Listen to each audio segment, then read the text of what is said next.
while tens of thousands of people are, leaving their homes because they're forced to flee, there are some who are actually staying in their communities. Why, you might ask? Because they want to protect their communities. They're volunteer firefighters, and we have reached one of them. His name is Tim Menning, and he's helping to fight back the fire in Williams Lake, where he stayed. He joins me now.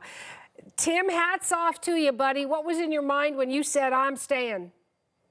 Well, I didn't really have much choice. One of the things that are primarily tools for fighting fire is heavy equipment and people who can run it, and that's my logging business is obviously germane to protecting the force. So I'm here. My crew, a good portion of my crew are here, and we're doing what we can. You're there. Your crew is there. Where's your family? Your kids? Your grandkids? No, they're all in Kelowna now, safe and sound. Yep, they're fine. Good, and it must be good, make you feel good to know that they are fine. I don't know how often you speak to them, but do you have a message? By all means, I hope they're watching on CBC News Network right now. What do you want to say to them? Yeah, my daughter's probably saying I should have had a shave, but they're good. I just talked to them this morning. They're all doing well. But I bet you they're worried for you. Well, I think it's a matter of context too. It's we've got. We kind of know what's going on. We know how to get out of here if we have to, and right now we're in a pretty good place with the fires. They're laying down today and yesterday, and we've gained some ground. So all in all, it's not any imminent danger.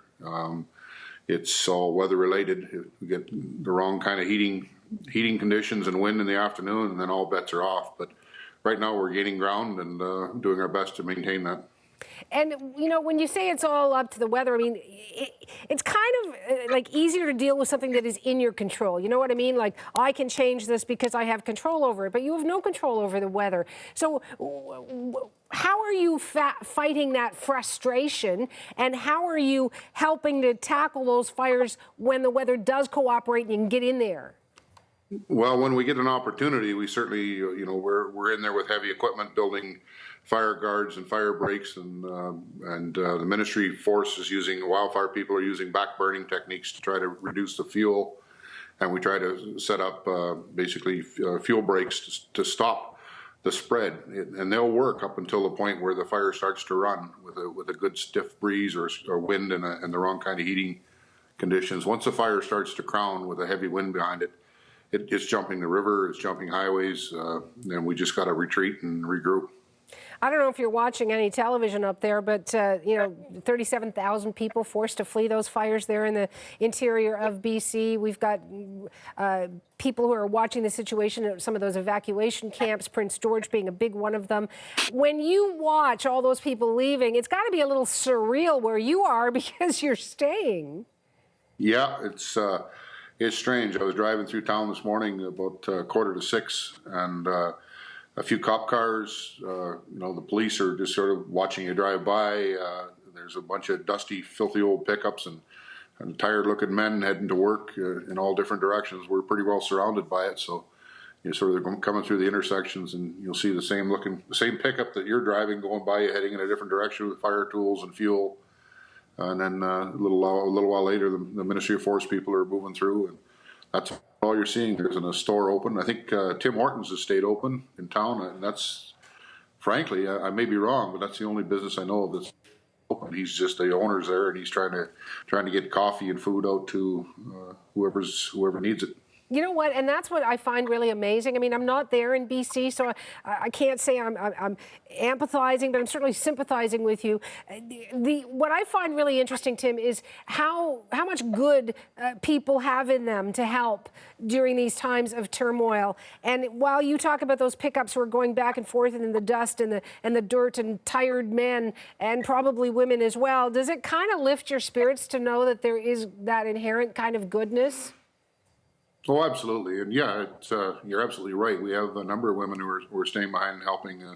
Some are running equipment and water trucks and bulldozers, and some are helping, trying to feed a few people. And it's tremendous. We've had guys that have moved their families out and are now fighting their way through the roadblocks to get back in to fight the fires. So that's what kind of makes my heart swell. Yeah, it's something to see. Everybody wants to do their best. you know, it's a dynamic situation. There's a lot of elements involved. Ministry of Force is overwhelmed. They're doing their best, but you know, and it's getting a little tense. There's 10, 11 days of going at it. We have some pretty serious conversations between various agencies through people running the machines and the Ministry of Force about different procedures and processes, and those have to get hashed out. But everybody's keeping the goalposts in line, and that's ultimately what we're trying to get. Well, as I said at the beginning, hats off to you. I do have one final question, and that is, if, and I'm trying to find wood, there's my head. If it came down to having to get out, what is that plan for you and your team and the people who are staying behind? Well, you got to kind of keep your weight on the foot that's in the air. It all depends on where the threat's coming from. Like I say, we're virtually surrounded. We got some, you know, we're at this point in time, we can get out to the south. North is tenuous, but still doable. And if the fires start to run, which would be the event that would force us out eventually, it would depend on which channels are open. We're hoping that at this point in time, it would most likely be an evacuation to the south, down Highway 97. If for some reason it closed in behind us, we would have to do what we had to do, either get out east or north. Tim, a real pleasure talking to you, to your wife and your daughters in Kelowna and your grandkids. They must be so proud of you, and I just want to thank you for taking the time to talk to me. I know you're a busy guy.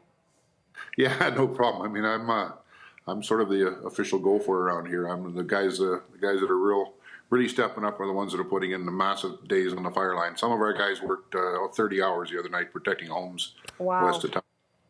Tim, so those are the guys that are stepping up. Thank you for your time, Tim. Okay, thanks. Bye-bye. Tim Menning in Williams Lake, BC.